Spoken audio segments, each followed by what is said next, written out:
Ethanol దిగుమతుల వెనుక America ఒత్తిడి ఉందా? ఇథనాల్తో మన రైతులకు మేలు జరుగుతుందని ప్రచారం చేస్తూ అమెరికా ప్రయోజనాల కోసం కేంద్రం ఏమైనా ఆరాటపడుతుందా?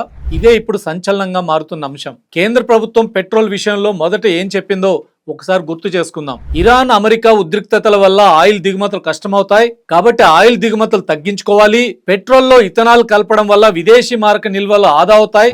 మన దేశంలో చెరుకు ధాన్యం నుండి ఇథనాల్ తయారు చేయడం వల్ల భారతీయ రైతులకు ఆదాయం పెరుగుతుంది, పర్యావరణానికి ప్రయోజనం కలుగుతుంది. వీటినే కదా కేంద్రం చెప్పింది. వినడానికి ఇవన్నీ చాలా అద్భుతంగా ఉన్నాయి. కానీ ఇది 2030 నాటికి సాధించాలనుకున్న లక్ష్యం. దాన్ని 2025కి ఎందుకు తీసుకొచ్చారు?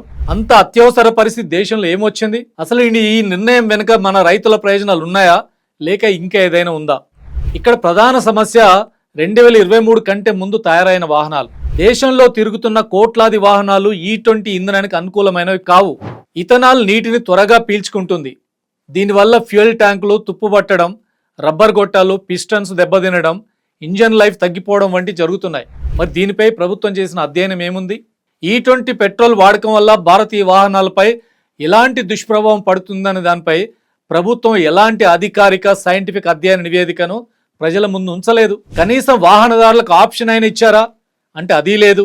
స్వచ్ఛమైన పెట్రోల్, E20 రెండింటిని బంకుల్లో అందుబాటులో ఉంచాలని వాహనదారులు ఎంత డిమాండ్ చేస్తున్నా ప్రభుత్వం ఏమాత్రం స్పందించడం లేదు. అంటే వాహనదారులకు వేరే మార్గం లేకుండా బలవంతంగా E20 పెట్రోల్ని రుద్దుతున్నారు. ఇప్పుడు అత్యంత కీలకమైన అంశంలోకి వద్దాం. విదేశీ మారక ద్రవ్యాన్ని రక్షించుకోవడానికే ఇథనాల్ బ్లెండింగ్ చేస్తున్నామని చెప్తున్న ప్రభుత్వం మరి ఇథనాల్ని ఎక్కడి నుంచి తెస్తుంది? భారతదేశంలో తయారయ్యే ఇథనాల్ సరిపోక అమెరికా నుంచి భారీగా ఇథనాల్ దిగుమతి చేసుకుంటున్నారు. ఏటా 3,800 కోట్ల రూపాయల విలువైన దిగుమతులు జరుగుతున్నాయి. కోట్ల డాలర్ల విలువైన ఇథనాల్ను అమెరికా నుంచి దిగుమతి చేసుకుంటుంటే ఇక విదేశీ మారక ద్రవ్యం ఎలా ఆదా అవుతుంది? క్రూడ్ ఆయిల్ దిగుమతి తగ్గించి US ఇథనాల్ దిగుమతి పెంచితే అది మారక ద్రవ్యాన్ని కాపాడడం ఎలా అవుతుంది? ఇది భారతీయ రైతుల ప్రయోజనం కోసం కాదు, అమెరికా వ్యవసాయ ఇథనాల్ లాబీ ఒత్తిడి వల్లే జరుగుతోంది. ఇండియా అమెరికా ట్రేడ్ డీల్లో భాగంగా అమెరికా నుండి ఎక్కువ ఇథనాల్ దిగుమతి చేసుకోవాలని భారత ప్రభుత్వంపై తీవ్ర ఒత్తిడి ఉంది. ఆ ఒత్తిడికి తలొగ్గి అమెరికా ఇథనాల్ మార్కెట్ ఊపిరి పోయడానికే మన దేశంలో 2030 డెడ్ లైన్ని 2025కు ముందుకు జరిపారని స్పష్టమవుతోంది. మరోపక్క ఢిల్లీ E20 వ్యతిరేక నిరసనల కేంద్రంగా మారుతోంది. E20ని కేంద్రం కొనసాగించడం వెనుక రహస్య ఎజెండా ఉందని కేజ్రీవాల్ అంటున్నాడు. ట్రంప్ ఒత్తిడి వల్లే US నుంచి భారత్ ఇథనాల్ కొంటుందని ఆయన అంటున్నాడు. అన్ని పెట్రోల్ బంకుల్లో ప్యూర్ పెట్రోల్తో పాటు E5, E10 పెట్రోల్ కూడా అమ్మాలనేదే ప్రధాన డిమాండ్. దీనిపై 2.5 లక్షల సంతకాల పత్రాన్ని ప్రధానికి ఇవ్వడానికి బయలుదేరిన నాయకుల్ని పోలీసులు అడ్డుకున్నారు.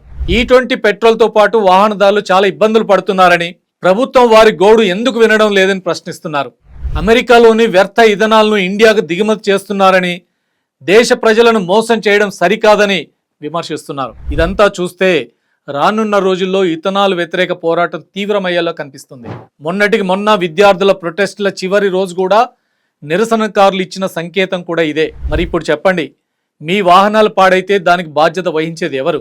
ఒక వాహనదారుడికి నచ్చిన ఇంధనం ఎంచుకునే హక్కుని ఎందుకు కాలరాస్తున్నారు?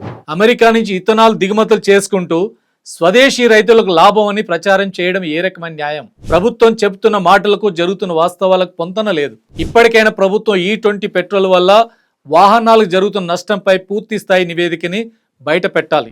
సాధారణ పెట్రోల్ను కూడా బంకుల్లో అందుబాటులో ఉంచాలి. మీ అభిప్రాయం కామెంట్ సెక్షన్లో తెలపండి.